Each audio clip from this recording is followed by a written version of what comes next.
In the early morning hours of April 18, 2016, Missy Bevers, a 45-year-old beloved mom, wife, and fitness instructor, was murdered inside Creekside Church of Christ in Midlothian, Texas. When police checked the surveillance footage, they learned that Missy had been viciously attacked by someone wearing tactical gear and carrying a hammer. Despite the killer being captured on camera, no suspects have ever been identified. It's been just over 8 years since Missy was killed, and investigators are still searching for the monster responsible.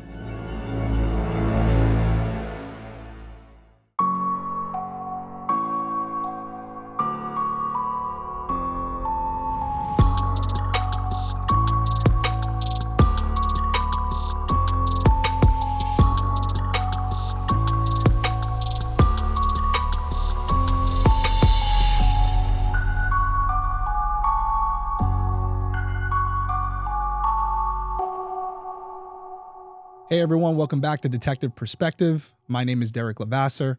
I'm a licensed private investigator and former police detective, and each week I'll be covering an unsolved case in story format.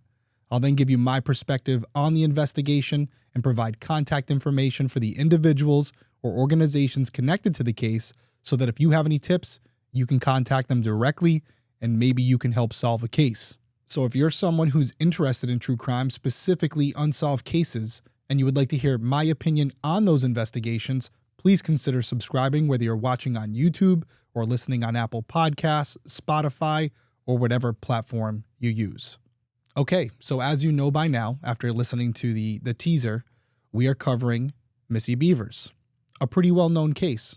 And you may be asking yourself, why are we covering this? A lot of people have already covered it before. And it is a deviation from what we do here on Detective Perspective, and it will not be the norm. But I will tell you, I'm fascinated by this case. I have been for years. I have family that live in Texas, specifically Midlothian. And I remember when this case occurred, and many of you have asked me to cover it. This isn't just out of nowhere. A lot of you, since I started the show, have asked me to cover Missy Bevers as well as some other unsolved, well-known cases. And I've stayed away from it. But the difference here is when you're hearing this on audio, it should be April 22nd. And if you're watching it on YouTube, it's April 23rd. And the 8-year anniversary of Missy Bevers' murder has just passed within the last few days. So I thought that it would be fitting to cover it now and to give my perception, my perspective on this case, although there is a lot of information out there already and there's a lot of experts who have weighed in on this case as well. So I want to put my 2 cents out there and give you some of my observations. And as we're doing the perspective, we will do it at the end again, but I'll probably be giving more insight throughout the episode because there's a lot to unpack and I don't want to save it all for the end. So when we get to certain points, I may go off and cover that specific part of the story at that time because there's a lot of details to go over and I want to make sure that I get them all right. So again, just to reiterate, this will not be the norm here. We're always going to lean toward cases that do not get the exposure they deserve. But this is an unsolved case, and there are many people out there who loved Missy and are still searching for answers. And it doesn't seem like the police are close to solving this case. So it's not going to hurt covering it here and giving my opinion on it. And it only takes that one lead to potentially identify that individual who currently is not known to police. And from that point, it could crack this investigation wide open. So with that out of the way, let's dive into this week's case. Terry Leanne Missy Strickland was born in Texas on August 9th, 1970. From a young age, Missy was great at making friends. She'd never met a stranger she didn't like and was always there to offer a supportive hand to anyone who needed it. Following her graduation from Jacksboro High School in 1988, Missy earned a bachelor's degree from Tarleton State University. She then went on to work in the retail industry. In 1998, Missy married her husband, Brandon Bevers. Around that same time, she decided to go back to school to obtain her teaching certificate in special education. Missy dedicated her life to teaching for several years until she gave birth to her first daughter, Hannah, in 2001. She and Brandon then decided that Missy would be a stay-at-home mom and take care of Hannah. Over the next 6 years, the Bevers welcomed 2 more daughters, Allie and Sarah. Missy loved being a mother more than anything in the world.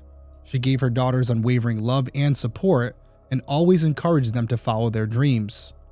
Once all of the girls were past their toddler stage, Missy found a new passion in fitness.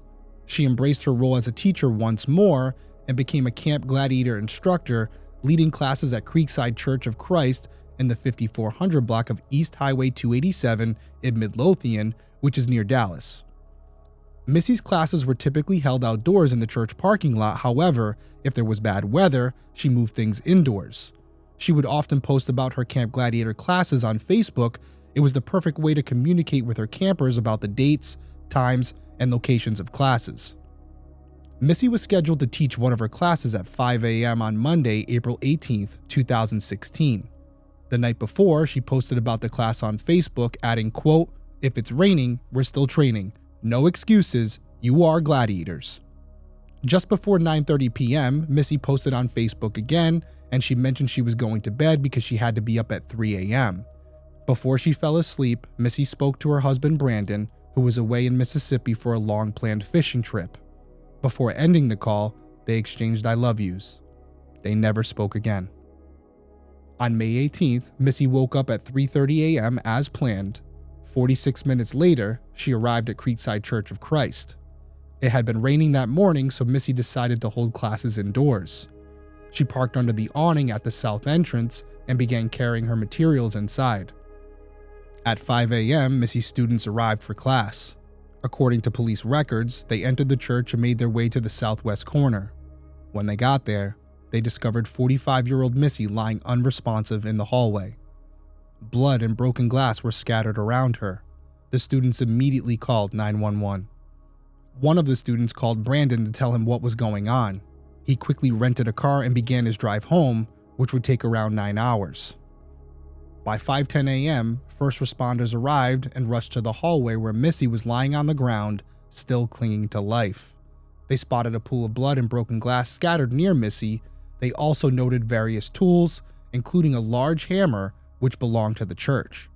While paramedics attended to Missy, police officers searched the entire building. They didn't find anyone else inside, but they did find broken glass scattered throughout the church. According to police records, officers also discovered signs of forced entry, suggesting a potential burglary. On the northeast corner of the church, they found double doors that had been damaged. Although there was no evidence of anyone passing through them, they were just simply broken. Additionally, there was a metal door on the north side of the building with a broken window.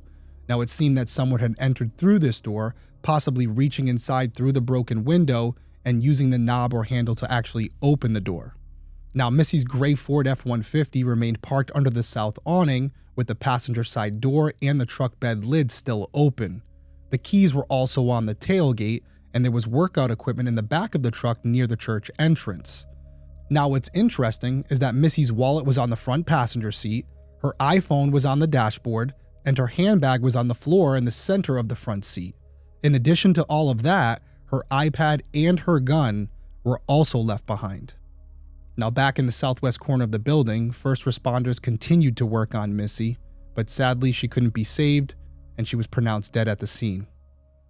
Okay, so let's break down what we have so far, and I will say I apologize if at the end I repeat some of this. If I do, it's because I believe it's significant. But just off the top of my head here, we have a situation that to me screams burglary. This looks like an individual entered this building and was initially looking for something or just, I don't know, sometimes people get a gratification from going into places that they're not supposed to be. But it does appear that this was slightly premeditated, and we'll get into the video. Everyone knows about the video who knows this case. I won't go there now. But just on the surface, as an investigator going into the scene, we have multiple attempts of forced entry. Then we have a successful attempt of forced entry and multiple areas throughout the building where it looks like this individual was breaking into things, potentially looking for stuff. Now, some of you may push back and say, well, Derrick, if it was a burglary, and their plan was to take something, look at all the items they left behind. Just in Missy's car alone, I mentioned a wallet, a cell phone, an iPad, a gun, all left there at the scene. I think that's easily explainable. The original intention may have been a burglary, but when this person encountered Missy, probably unexpectedly, those plans changed because of what occurred. So yes, you go there with one intent, something goes down that's horrific, and they realize they have to get out of there immediately. And maybe they purposely choose not to take anything that could potentially tie them to the case. So I know there are people who believe that this was premeditated, that this could have been a robbery, but then they go back and forth because it doesn't appear that anything was taken from the property or from Missy. I wouldn't count that as a deal breaker for ruling out burglary. It could have been one thing initially and changed into something else. Now, before we continue on, let's take our first break.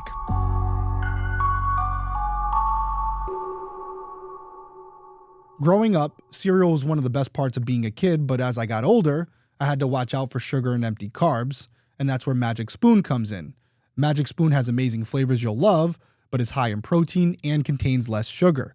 I've also been drinking more protein shakes lately, and Magic Spoon gives me a way to get my protein in before and after workouts while still eating something that I enjoy. So now if you're not sure what flavor you would like, Magic Spoon has a variety pack and it contains all 4 flavors. So that's cocoa, fruity, frosted, and peanut butter. This pack has 0 grams of sugar, 13 to 14 grams of protein, and 4 to 5 grams of net carbs. It only contains 140 calories per serving. It's high in protein, 0 grams of sugar, keto-friendly, gluten-free, grain-free, and soy-free. Now, as far as my favorite flavor, it's definitely peanut butter. Anything peanut butter flavored in my mind is a win. But if you're someone who likes frosted cereal, you're probably going to really like the frosted flavor. That's also delicious. I do eat that as well. But either way, I think you're going to love all of them. It tastes good. It's crunchy. It tastes just like the traditional cereal you're used to, but yet it's a lot healthier. And here's a little side hack. After I'm done eating the cereal, I take the flavored milk and instead of wasting it, I throw it in my ice cream maker. That's just me, little side thing. You can try it if you like. Let me know what you think. So clearly Magic Spoon is a win in my eyes, and I think you guys will like it as well. So if you want to check it out, go to magicspoon.com/detective and grab a variety pack and try it today. And be sure to use my promo code DETECTIVE at checkout to save $5 on your order. And by the way, Magic Spoon is so confident in their product that it's backed with a 100% happiness guarantee. So if you don't like it for any reason, they'll refund your money, no questions asked. So remember to start your day off right with a delicious bowl of high-protein cereal at magicspoon.com/detective and use code DETECTIVE to save $5. I want to thank Magic Spoon for sponsoring this week's episode. Let's get back to the case.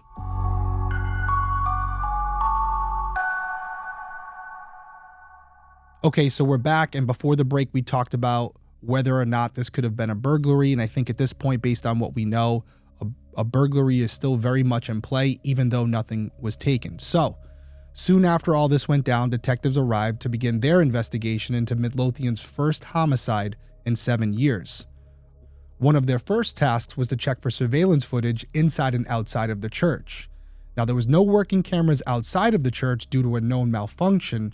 However, the cameras inside the church were still operational. So the detectives reviewed the footage and saw that the killer had been captured on camera.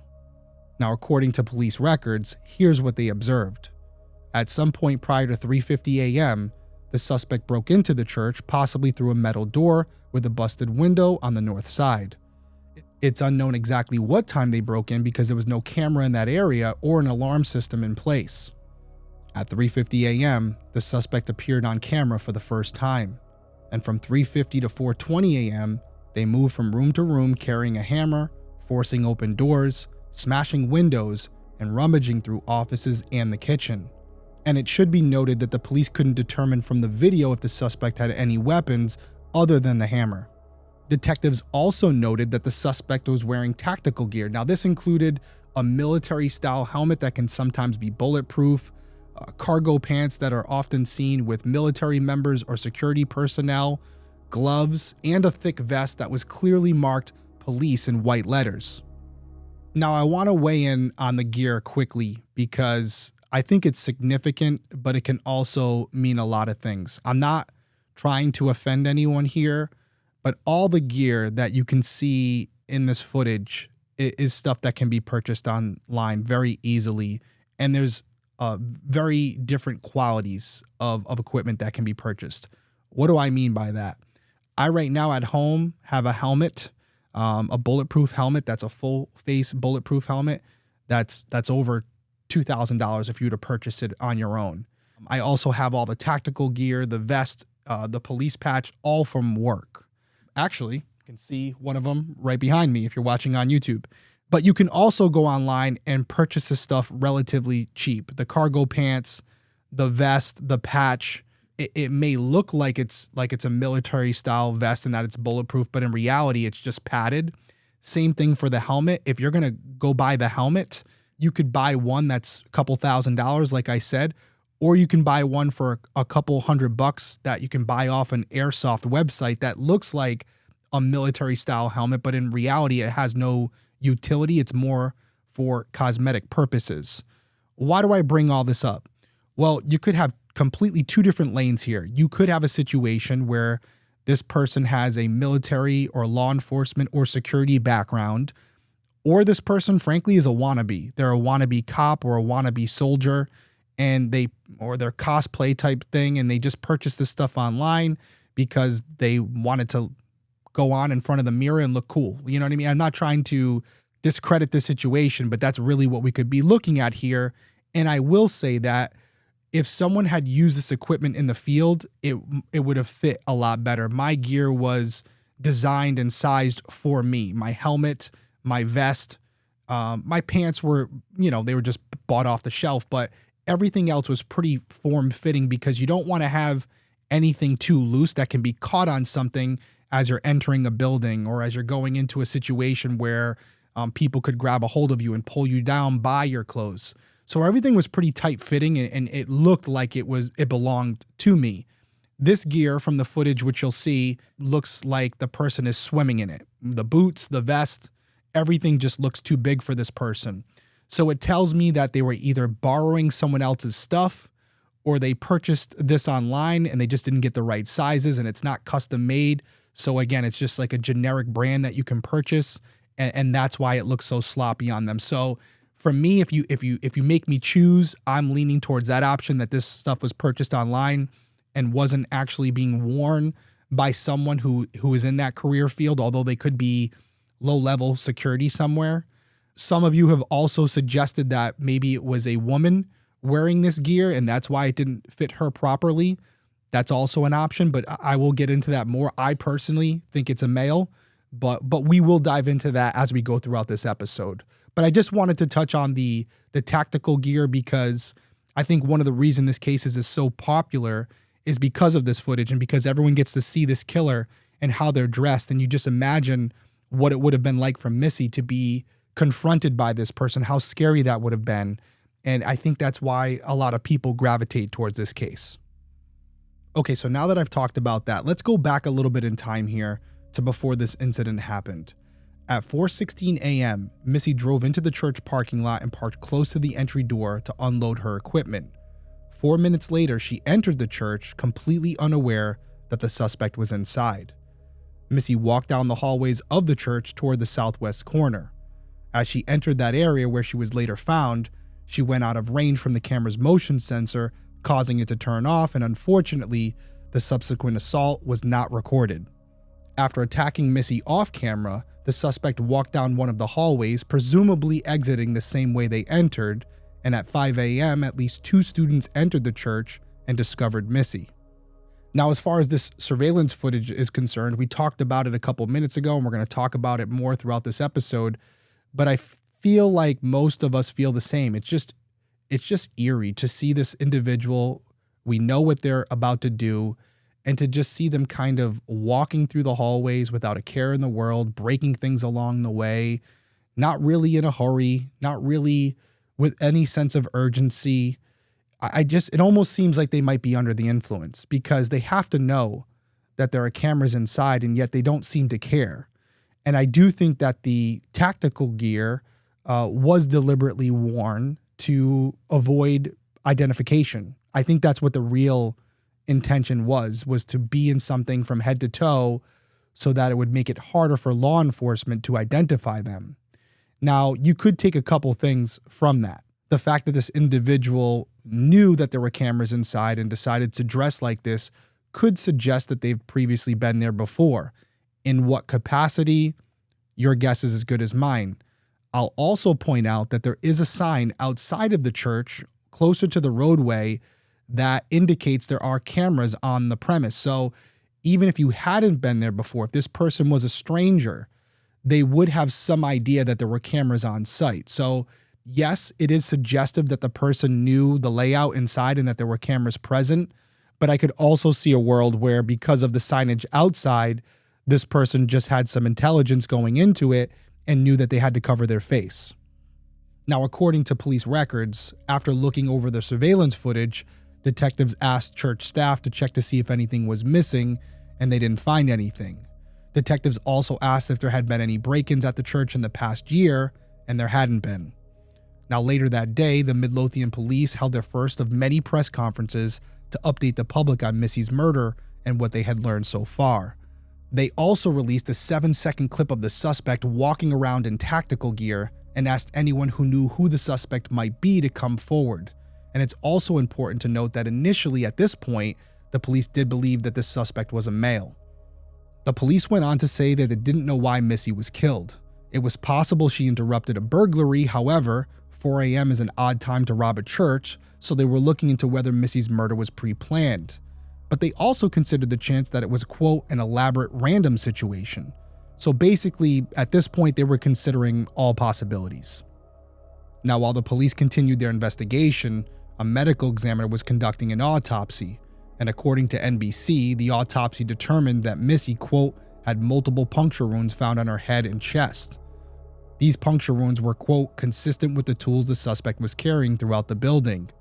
Her cause of death was a head wound. Now, as far as this murder weapon is concerned, the hammer which we all see on the footage, I think that this hammer is highly suggestive that this murder was not premeditated. Walk with me here on this one. If this individual went there with the intent of killing Missy, there would have been a few things I think that we would have seen on the footage. First off, you would have seen this individual possibly hiding at one of the entry points. You would have seen them looking out the windows into the parking lot to see if Missy was arriving or had already arrived. And you would think that if they went there with the intent on killing Missy, they would have brought something to kill her. And it doesn't appear that they did. As I mentioned at the top of the show, the hammer that the suspect was carrying was a hammer that belonged to the church. So this person picked up that hammer after they arrived. And it seemed like to me that it wasn't necessarily picked up as a weapon, but more so as a tool to gain entry to the locked doors and the windows. And so as they were walking around the building, they were using the hammer to break things and pry things open.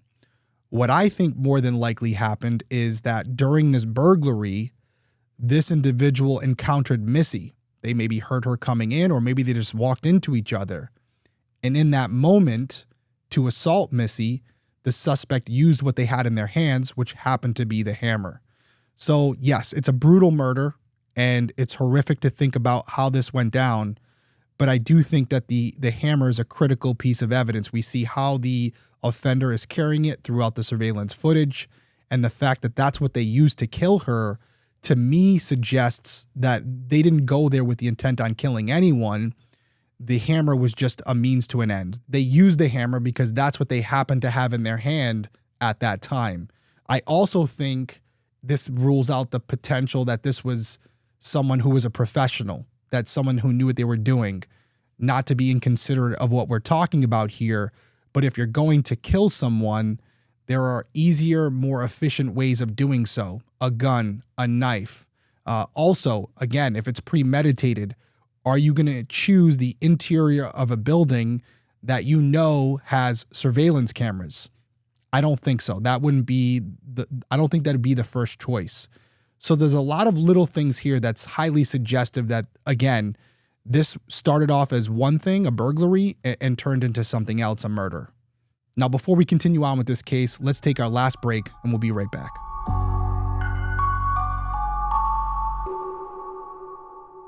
Eat stress-free this spring with Factor's delicious, ready-to-eat meals. Every fresh, never-frozen meal is chef-crafted, dietitian-approved, and ready to eat in just 2 minutes. Choose from a weekly menu of 35 options, including popular options like Calorie Smart, Keto, Protein Plus, or Vegan and Veggie. Also discover more than 60 add-ons every week like breakfast, on-the-go lunch, snacks, and beverages to help you stay fueled up and feeling good all day long.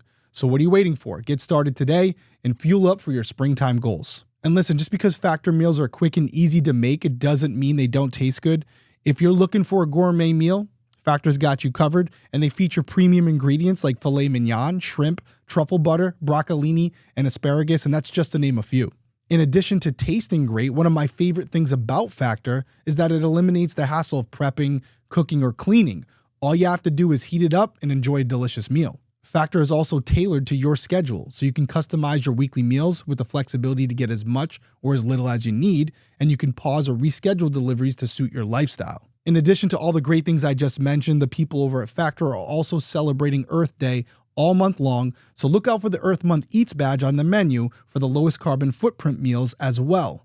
I love Factor. I think that's pretty obvious. I think you guys will as well. So head on over to factormeals.com/detective50 and use my code detective50 to get 50% off your first box plus 20% off your next box. That's code detective50 at factormeals.com/detective50 to get 50% off your first box plus 20% off your next box while your subscription is active. I want to thank Factor Meals for sponsoring this week's episode. Let's get back into the case.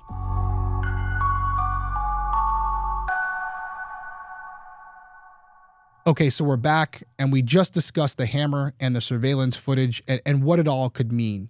What does it tell us about this offender? What type of profile can we derive from these actions that we can see with our own eyes? And I think it shows someone who's a novice and experienced and more than likely didn't go in there with a plan on killing anyone. It evolved into that situation. Now, don't get me wrong. This still means we're dealing with a very dangerous individual. Anyone who can murder someone with a hammer is someone we all have to be aware of, because that's not a person who's in the right state of mind. The ability to go from a burglary to this violent murder in a matter of seconds tells you the type of mentality that we're dealing with here. So again, in no way, shape, or form am I diminishing what happened here. We're dealing with a very dangerous person. Now, the following day, the police released an additional 19 seconds of footage showing the suspect inside the church, moving about, opening doors, and peering inside of them. The police also retracted their earlier statement regarding the suspect's gender, now stating that they could either be a male or a female. The police urged the public to focus on the suspect's walk and their posture to see if they could be identified. And again, we talked about the posture and the walk slightly. Could it be a gait that this person has due to an injury, or could it be because the clothes are too big on them? It could be either. Depending on when I watch the video, I feel differently about it, and I'm sure many of you out there have felt the same. Now, on April 22nd, 4 days after Missy was murdered, the police held another press conference where they released an additional 2 minutes of footage in the hopes of generating new leads. They asked the public to pay attention to the suspect's mannerisms and their walking style. And I think it's important to note that at this stage of the investigation into Missy's murder, the Texas Rangers, the ATF, and the FBI were all assisting in this case. So it really was all hands on deck, and they had all the resources and personnel available to try to solve this case. Over the next few weeks, the police obtained a search warrant for Missy's LinkedIn account and also several people's phone records. The police later released these warrants, which told us quite a bit of new information about Missy's life before her murder. Now, the police found out that Missy and Brandon were having problems in their marriage, partly because Missy had been involved with other people, and Brandon told investigators that he knew about at least one of Missy's affairs. After looking at Missy's LinkedIn account, investigators found out that she was in a romantic relationship with a man that Brandon hadn't mentioned, probably because he didn't know about it. Investigators talked to this man and he confirmed the relationship. The warrant also stated that they searched his phone, but they don't detail what, if anything, was found. The warrants also revealed that less than 3 days before her murder, Missy showed a friend a private message she got on LinkedIn. Now, while the contents of the message have not been released, we know that it was from an unknown male and it was, quote, creepy and strange. Now, I will say I'm a little perplexed as to why this information was released. I don't know how this would assist or jog the memories of the public to help law enforcement solve this case. If anything, there could be individuals out there who judge Missy because of this information, which is not helpful to incentivizing people to come forward or to try to help solve this case. But I feel like this is a situation, and we're going to get into this more, where law enforcement didn't have a ton. So when they found something that was intriguing and could potentially be a motive for someone, they wanted to let the public know that, hey, we are working this case and we are finding new things, even though, in my opinion, I don't know how searching these possible leads or these possible motives would be useful for public consumption. I just don't see it. But again, maybe if I was talking to law enforcement, I would feel differently. But if I had been working this case, I don't feel like I would have released this information. Could it be considered guilt knowledge if used later? Yeah, it could have been. It's not now. So for me, I wouldn't have released it. It is an interesting tidbit, and it does give a more fuller perspective of what was going on in Missy's life at the time of her murder.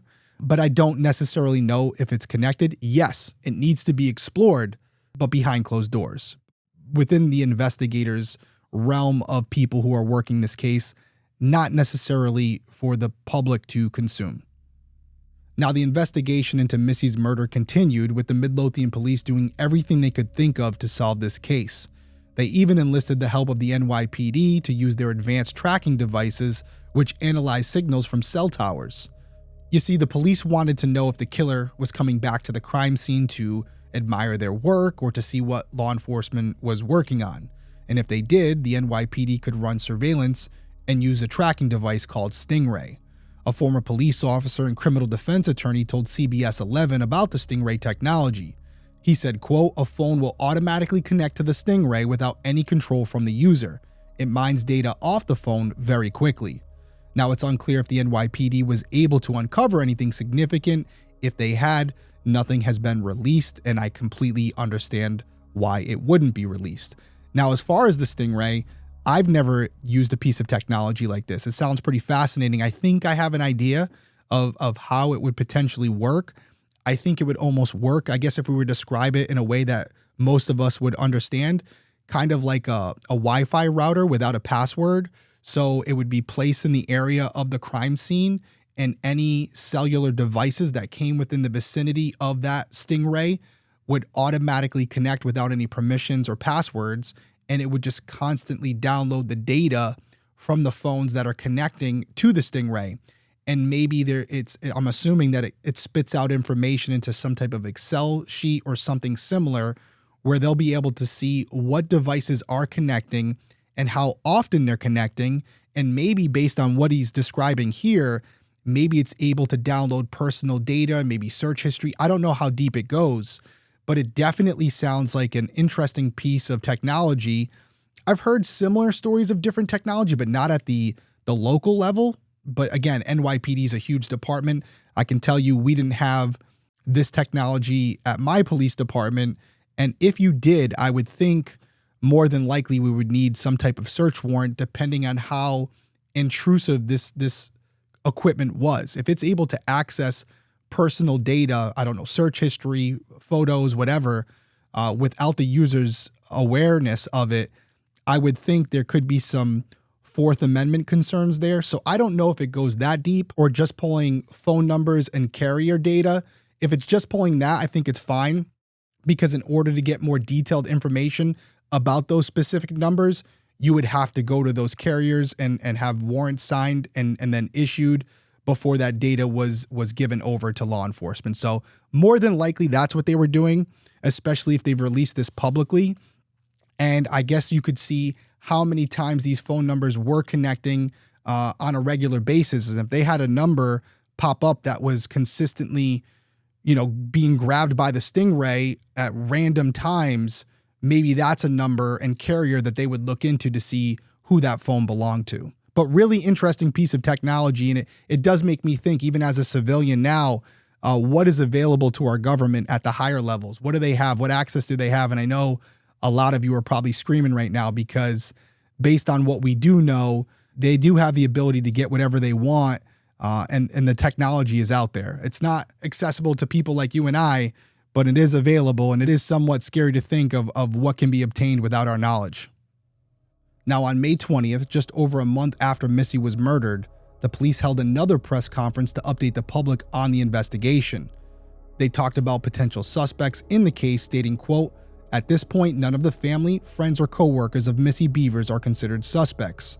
Until Missy's killer is caught, I will stop short of saying that any person is absolutely excluded, but to be clear, none of Missy's family are at the focus of this investigation." Now, this was a very important statement by law enforcement because at this point, many people online were blaming Brandon for Missy's murder, even though he wasn't even in the same state when she was killed. But again, them coming out and saying this publicly, I think they were trying to do two things: put people at ease that, hey, listen, lay off the family members' friends, but also giving themselves an out in case something popped up that was suggestive that one of them were involved. So they were still kind of covered both ways. Now, the police also provided updated information about the suspect. They stated that the suspect's height ranged from approximately 5'2" to 5'7", and they appeared to be light-skinned, although this couldn't be confirmed. Additionally, the suspect made significant efforts to conceal their identity, so the police still weren't sure about their gender. Now, regarding the suspect's physical characteristics, the police noted, quote, "The suspect's feet appear to be turned outward away from the body, more predominantly on the right foot. Investigators are interested in persons who fall within or near this height range and have a similar walk or gait, or may have had a similar walk or gait during the time of this offense. It is possible the gait was caused by a temporary condition, injury, or other factor, and the suspect may no longer exhibit this walk or gait." The police further mentioned that they hadn't ruled out the possibility that more than one person was involved, despite only one person being seen on camera. They also said they weren't sure where the suspect purchased the tactical gear because it was readily available and not controlled. In June, things started slowing down in Missy's case. There weren't as many tips coming in, and the media coverage wasn't as frequent. Now, in January of 2017, the police shared new surveillance footage of a silver Nissan Altima near SWFA Outdoors, located about a half a mile from the church, and the car was seen just a few hours prior to Missy's murder. Now, in the surveillance footage, the car is seen slowly driving around the parking lot, and at one moment, the driver switched off their lights and then turned them back on. Now, the police said they didn't think the driver was connected to Missy's murder, however, they wanted to speak to them. And as far as I can tell, the police haven't located the driver of this vehicle yet. One other quick note, when we're talking about proximity, yes, SWFA Outdoors is about a half a mile away from the church, but I can tell you from watching other news coverage on this before recording, from that building, the SWFA Outdoors building, you can see the church clear as day. So I know that law enforcement is saying this individual is not involved, and that may be the case, but it is very interesting considering the timing in which this vehicle was seen, the behavior that was displayed, and the close proximity to the church. So this car would be critical to identify and to speak with the driver. And I will tell you that there was a still released of this car as well. We can probably put this up here, where on the back bumper of this vehicle, when they released this still, there appears to be some type of sticker below the license plate. I can't put together what it might be, but maybe one of you out there can. So again, if you are able to identify this vehicle or this sticker that's on the vehicle, please make sure you contact law enforcement. I'll have all that information at the end of the episode. Now, in April, 1 year had passed since Missy was murdered, and the police told NBC DFW, quote, "In this case, justice for Missy has been delayed too long." The police also said they were still receiving tips, but they were waiting on that, quote, "vital critical tip that would break this case wide open." Now, fast forward to 2018, the police held another press conference marking the 2-year anniversary of the case. They mentioned that they were still collaborating with outside help and were following up on leads whenever new technology was available. Now, the investigation continued with few major updates over the years, but in April of 2021, the police made a public announcement to mark the 5th year since Missy's murder. They went on to say that her case still isn't considered cold, as they received new tips and leads almost every day, and they also hadn't ruled out or confirmed any possible motives. The police mentioned that they shared the case with several groups of homicide investigators for their input, but these discussions didn't lead to any significant new information. They also brought on a retired federal agent to work with the team investigating Missy's murder. The police further revealed they obtained a new height analysis for the suspect, which estimated the vertical distance from the floor to the top of the suspect's helmet to be approximately 5 foot 8 inches tall. Now, this is a decent shift from our original description, which had them between 5'2" and 5'7". Now we're saying it's on the higher end, 5'8". So although many years later, this information is critically important because we're asking the public for help and to look at these videos and think about people in their own lives. And it may be a situation where the individual they were thinking of was closer to 5'8", maybe 6 feet tall. And they said, nah, 5'2", it's too much of a difference. Couldn't be that person. Now, by saying this, it may bring some new potential suspects into the fold. So a 6-inch difference may not seem like a lot, but it could open up a whole new group of suspects. Now, in addition to this new height information, law enforcement again highlighted that the suspect had a distinctive walk with their feet turning outward, specifically their right foot. The police said they were interested in people around this new height range who have a similar walk or may have had one around the time of Missy's murder. Now, since this announcement, there have been few updates in this case, and as of April 18th, 2024, which was just a few days ago, it has been 8 years since Missy was murdered. The police told NBC that they have a detective working full-time on this case and that they are actively pursuing new leads, but unfortunately, that was the only update they provided. Now, Missy's case remains unsolved as of this recording, and her family is still desperate for answers. Okay, so now for my detective perspective on this case, which I've kind of given throughout this episode, which is why it was a little longer, but I liked kind of breaking it down by sections so that we could go over the critical pieces of information and make sure that I didn't miss any at the end. But just to recap, I want to talk about a couple pieces that we touched upon in the show, and the first thing being the hammer. When we think about motive and we think about why Missy was killed, I don't think we have a situation here where there was something going on prior to this incident where it was determined that Missy needed to be removed from this earth, and this was a premeditated murder. It looks to me, based on the behavior of the offender, that this individual went there with the intention on either just breaking into things, walking around, or committing a burglary and actually taking something from the church. But based on how they were conducting themselves, I truly don't even know if they were looking for anything specific. I have had situations, especially with young adolescents, where they break into somewhere just for the sake of doing so, just because it's wrong, and they're just curious as to what's inside. And that's really it. They're not looking to take anything. They just want to break in, and I guess it's like the cool thing to do.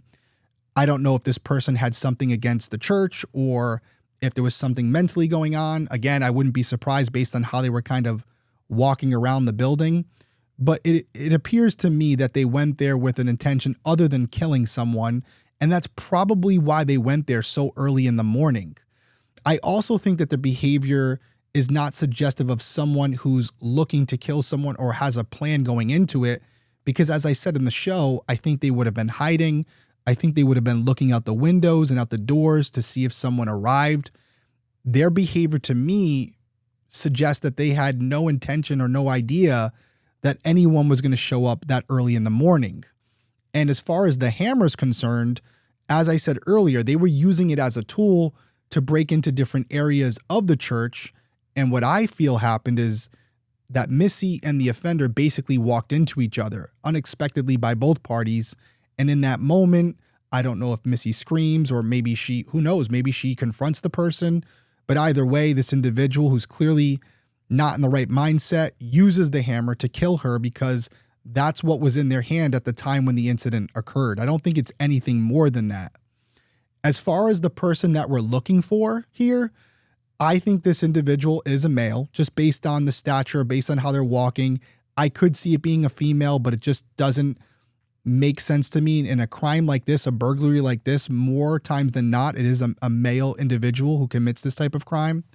And there is a couple parts where they're swinging the hammer that makes me think otherwise, but for the most part, I'm 70-30 that this is a male individual, and I feel that the equipment, the tactical gear, was more than likely obtained online at some other point, or maybe even at like a thrift store or something like that, where they purchased this equipment because they had fantasies of being in law enforcement, but for one reason or another could never be hired, right? Maybe it was a mental evaluation that they didn't pass, or a physical evaluation that they didn't pass, maybe due to a disability, and that would explain the walk. But this person had a fantasy of being in a position of authority but could never get there, and maybe that's why they purchased this equipment previously. I don't think it was purchased or borrowed for this specific event, because if it had been, maybe someone in that area would remember it if it was purchased locally. For example, if it was a female who borrowed this oversized equipment from a male, unless it was that person's husband, more than likely they would come forward and say, yeah, so-and-so borrowed this equipment from me a couple days ago. This tactical gear, it's mine. I'm a police officer, and for some reason they said they wanted it for a costume party, but when I saw the video, I knew that was my gear. Now, is there a chance that someone did see that and out of loyalty hasn't came forward? Potentially, but I think it's more likely that you're looking at an individual who had this equipment previously, decided to commit this crime, this burglary, and was looking for something to cover up their identity, and this is the outfit that they came up with. And maybe they found some gratification in it, walking around wearing this, knowing they were going to be seen on camera. And just to touch again on the burglary element of it, again, some people will come back at me and say, hey, Derrick, you say burglary, but nothing was taken. Again, the intent could have been to go in there and just damage property, or it could have been to take something. But when this incident took a turn and this individual murdered someone, they decided to leave everything behind and get out of there as fast as possible. That's the simple explanation. And sometimes in these investigations, the simple answer is the right one. So now a couple things of where this investigation can go. And there's a lot of people working on this, and I'm sure most of these ideas have been explored. It doesn't seem like there's a lot of DNA in this case. From what I've learned, what they did find wasn't enough to develop a profile. It doesn't appear that the assailant was injured during this altercation with Missy or while breaking any of the glass, so you don't have a lot of DNA there. They did a good job of covering up their face. I do think it's a good idea to get all cell phone tower data to see what phones were connecting to the nearest cell phone tower during those times. But Midlothian isn't like this desolate area that's not populated by anybody. There's storefronts, there's buildings, there's houses. So there's a lot going on in Midlothian, where I'm sure there was a lot of cell phones connecting to those towers at that time. It would almost be physically impossible to go through them all and individually rule out each and every phone number. It's not possible. You can't do it. Unless there was only 20 or 30 cell phones connecting to that tower at that time in that direction of the cell phone, it would be very hard to rule them all out. More than likely, the cell phone data would be supportive of a potential suspect. What I mean by that is if they had someone in mind who they felt was good for the crime, they could see if that individual's cell phone bounced off that tower during the time of the incident, building the case against this person. But do I think the cell phone data would be the start of identifying a potential suspect? No, unfortunately, that's not how it usually goes. And finally, I want to talk about why this case has not been solved to this day, or at least why I believe that it hasn't been solved 8 years later, as we're talking about it a few days after the 8th anniversary. And many of you are not going to like my explanation. In any investigation, especially a homicide, you're looking for individuals who are involved in that victim's life prior to their death. And you'll reverse engineer it, where you go through the victim's cell phone data, their search history, who they've been hanging out with, if they're having relationships with specific individuals, whether it's spouses or someone outside the marriage, anybody who could be potentially connected to this person. And then you look for possible motives with those individuals, why they would want to hurt or kill this person. Once you've explored all of those individuals, people of the church, Missy's spouses, her colleagues, her friends, and all of those individuals are ruled out, it's really hard to go from there. So if you have an offender in this particular case who has no connection to Missy Bevers, and there's a real possibility that they had never encountered each other before this event, then it's going to be very hard to reverse engineer this case and connect it back to them. there might be nothing there. This person might have came into this church without ever being there before and just happened to choose this place for a random reason that none of us can even figure out. So if they've never encountered Missy before this incident, how do you tie it back to them unless they start to talk about it to someone else? If they don't open their mouth and they're the only person who knows what they did, unless they tell someone, they could take that secret to their grave. And unfortunately, I think that's what we might be dealing with here. This individual did not know who Missy Bevers was. They went to the church, they were going to steal something, or they were going to damage the property. Unfortunately for Missy, she showed up at the wrong time and she was killed because of it. This individual fled the scene and has probably never talked about this incident again. We don't even know if this individual is still alive. But law enforcement officers are not magicians. So if there's no evidence, whether that's DNA or trace evidence or digital data, if there's nothing to connect this person to it other than the video footage that we have, what can they really do? And that's why I think at this point in the investigation, and they have said this publicly, they're still waiting for that critical piece of information that's going to identify the individual involved. And then once they have that person, then they can reverse engineer from this person's background to tie them back to the crime scene. But until they have that name, there's not much they can do. And I know that this revelation can be demoralizing, but that's why we continue to cover these cases.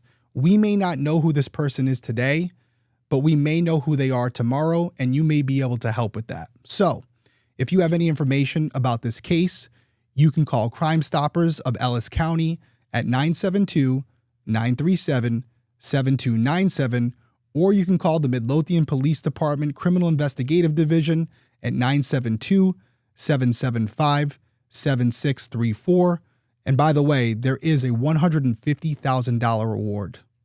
As always, I want to send my thoughts out to Missy's family, especially her 3 daughters, Allie, Sarah, and Hannah. They deserve to know what happened to their mother and to see the person responsible held accountable for their actions. So we're going to continue fighting for them. And as far as this case in this format, please let me know what you think of it. This will not be a normal occurrence, but if you'd like to see me cover some more known cases that are unsolved periodically throughout the year, way down below, whether you're listening on audio or YouTube, let me know your thoughts. I'd love to hear them. But that's going to do it for me, guys. I appreciate you being here. Everyone stay safe out there, and I'll see you next week.